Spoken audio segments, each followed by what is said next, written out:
കടമാട് അടുത്ത് വെളിമുക്ക് എന്ന പ്രദേശത്തു നിന്നാണ്. അപ്പം എൻ്റെ പേര് അബ്ദുള്ള ചെറുവളപ്പിൽ. അപ്പം ഞാനിവിടെ വന്നത് 6-ാം തീയതി വൈകുന്നേരം. ഞാനിതിനെ പറ്റി അറിഞ്ഞത് യൂട്യൂബിൽ കണ്ട് പരിചയപ്പെട്ട് ഇങ്ങനെ അറിഞ്ഞത് 5-ാം തീയതി അല്ലെങ്കിൽ 4-ാം തീയതി രാത്രിയാണ് ഞാൻ അറിഞ്ഞത്. ഞാനിങ്ങനെ പരിശോധിക്കൊണ്ടിരിക്കുന്നു. ഞാൻ 2-3 ഹോട്ടലിൽ പോയി ജോലി ചാൻസ് ചോദിച്ചു. ഇപ്പോൾ എന്ത് പണി അറിയാം, ബിരിയാണി പണി അറിയുമോ ചോദിച്ചു.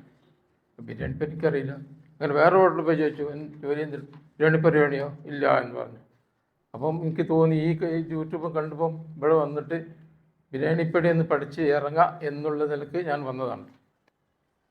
അപ്പോൾ ഞാൻ ബിരിയാണി കഴിച്ചും ചെയ്തു. ഞാൻ അങ്ങനെ പുറത്ത് ഹോട്ടലിൽ നിന്ന് ബിരിയാണി കഴിക്കുന്ന ആളല്ല. ഞാൻ ബിരിയാണി വീട്ടിൽ വെച്ച് കഴിക്കുന്നത് വെറുതാണ്.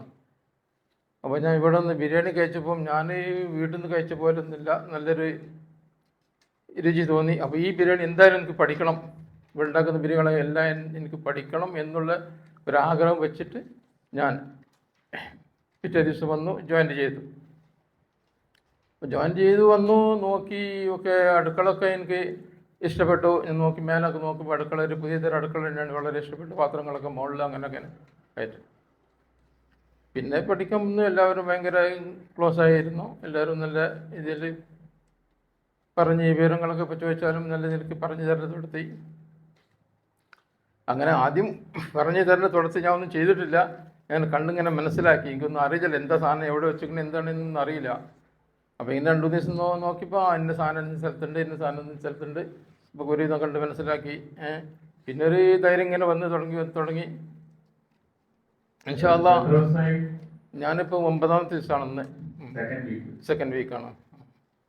അപ്പോൾ ഇൻഷാ അല്ലാഹ് പോകുമ്പോൾ ഒരു കണ്ടീഷനായിട്ട് എൻ്റെ കൂടെ ഒരാളുണ്ട് എന്നുള്ള നിലക്ക് ഇവിടെ നിന്ന് പോകും. എൻ്റെ ഉദ്ദേശം ഒരു ജോലി ചാൻസാണ്. ഈ ഹോട്ടലോ കടയോ ഇടാനുള്ള ആ ഒരു മൂഡില്ല. ഒരു ജോലി ചെയ്യുക, എന്നിട്ട് ശമ്പളം വാങ്ങുക, കുടുംബത്തെ പുലർത്തുക, അത്രേ ഉള്ളൂ. അപ്പം ഇവിടുന്ന് സാധിക്കും, ഇവിടുന്ന് പഠിച്ചു പോയാലേ സാധിക്കും. എനിക്ക് തന്നെ പരിപൂർണ്ണ ഉറപ്പുണ്ട്. ഇപ്പോൾ ഇത്ര 9 ദിവസം ആയതുകൊണ്ട് കുറേ പണി പഠിച്ചു. ഇനിയും 10 ദിവസങ്ങളോടുണ്ട്. ഇനിയും പഠിച്ച് കണ്ടീഷൻ ആവുമെന്നുള്ളൊരു ധൈര്യം എനിക്കുണ്ട്.